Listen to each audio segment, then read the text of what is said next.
Նիկոլը իր երեկվա հարցազրույցում էլի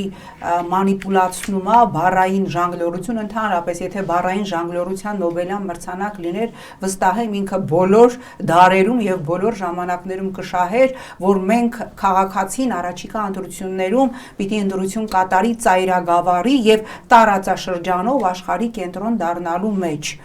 Ես այս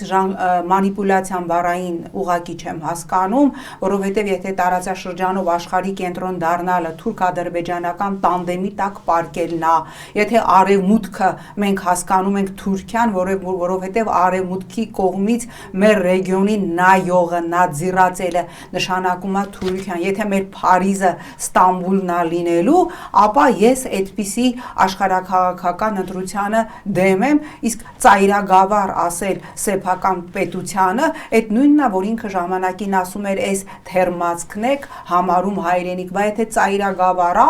նույն Նիկոլը ծայրագավառ ասելով ես հասկանում եմ, այն գուբերնիա իրանք ասում են բնականաբար նկատի ունենալով Ռուսաստանին, բայց նույն հարցազրույցում նույն Նիկոլը հայտարարեց, որ Ռուսաստանի շահերին վնասելը չի կարող լինել մեր օրակարգում եւ որևէ մեկը մեզ չի կարող ներքաշել Ռուսաստանի դեմ գործելու տրամաբանության մեջ, ավելին հստակ շեշտեց, որ ես շատ ուղիղ եւ ջերմ հարաբերություններ ունեմ Ռուսաստանի նախագահի հետ, բայց եթե մենք ծայրագավառ ենք,